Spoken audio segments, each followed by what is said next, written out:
Aujourd'hui, on ne peut pas concevoir une entreprise ou même un habitant ne s'installerait pas sans eau, sans électricité, ni sans téléphone.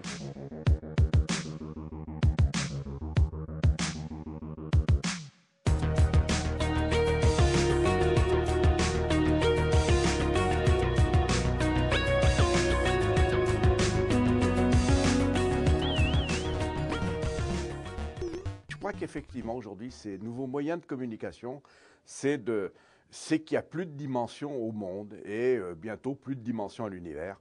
Et c'est en ça, je crois, qu'il y a un progrès phénoménal qui vient de s'ouvrir. Et je me réjouis effectivement encore à l'avance que notre territoire charentais puisse être participant à cette évolution.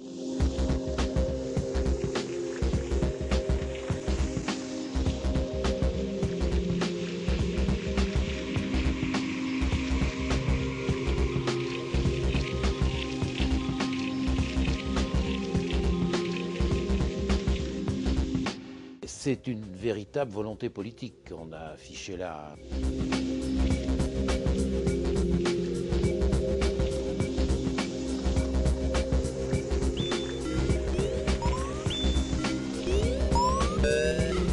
L'enjeu à créer ce réseau très haut débit était essentiellement un enjeu économique. Aujourd'hui, toutes les entreprises vont être concernées par le très haut débit. Le réseau en lui-même fibre directement 28 zones d'activité sur toute l'agglomération. C'est 120 km de fibre optique donc, qui relie les 15 communes donc, qui composent la communauté d'agglomération du Grand Angoulême. C'est aussi près de 200 sites publics privés raccordés directement en fibre optique. C'est un investissement de 11,7 millions d'euros. Une entreprise n'achète pas du haut débit, elle achète les services qui vont avec le haut débit. C'est comme une autoroute, on n'achète pas une parcelle d'autoroute, on achète le fait d'aller plus vite sur l'autoroute et de passer sur l'autoroute, mais on n'achète pas, s'il n'y a pas de service, on n'y va pas. On ne va plus parler de coûts d'investissement, je veux un Word, je veux un Excel ou autre. Vous voulez un poste utilisateur, monsieur, le poste utilisateur c'est tant par mois. Dedans il y a la visioconférence, il y a le poste informatique, il y a la téléphonie IP, il y a tout. Vous voulez une standardiste, vous l'avez centralisé. Et ces services-là, ces développements de services-là, qui vont amener les entreprises au haut débit. Mais sans cette infrastructure, vous ne pouvez pas proposer ces services. Tout ça, ce sont des mairies, mairie de Saint-Thierry-Ex, mairie de Fléac, la mairie de Linard. Et donc on peut voir qu'entre elles, comment elles peuvent être accordées pour créer des boucles optiques. Et vous avez aussi, très important en termes d'ingénierie optique, tout ce qui est raccordement au grand public, ce qu'on appelle le FTTH. Ce sont 3500 prises raccordées donc, sur l'agglo et sur des secteurs bien identifiés aujourd'hui qu'on a mis en fluo jaune, voilà, notamment la zone du champ de manœuvre, donc, qui représente plus de 1500 logements, donc, qui doit être géré de manière optique avec beaucoup de précautions.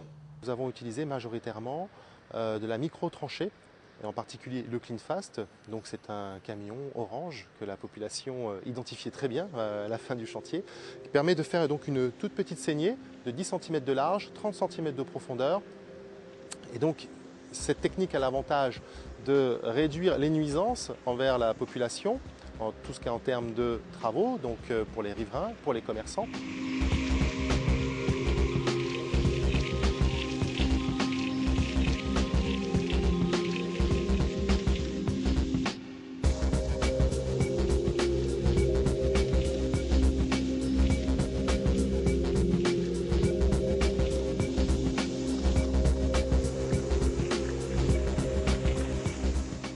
C'est la télécommande pour la roue. C'est lui qui dirige tout le camion. Quand on a du bon terrain, il faut compter 80 à 100 mètres/heure. Vous faites la tranchée, vous posez les fourreaux dedans, donc ce sont 3 gaines plastiques. Vous rebouchez donc avec un béton autocompactant et après vous pouvez tirer la fibre optique à l'intérieur, donc dans un deuxième temps.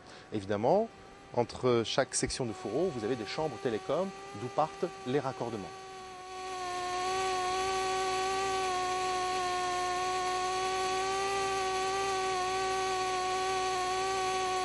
Je fais du soufflage, c'est-à-dire je porte le câble sur, là c'est 1 km 200. Ça peut aller de 8 mètres minute à 130 mètres minute. Là,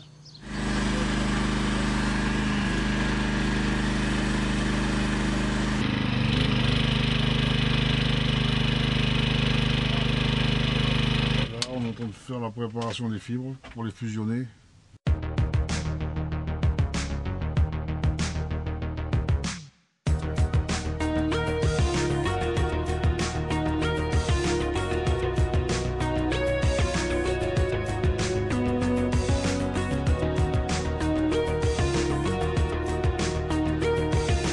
Ça multiplie par 20, multiplie par 50.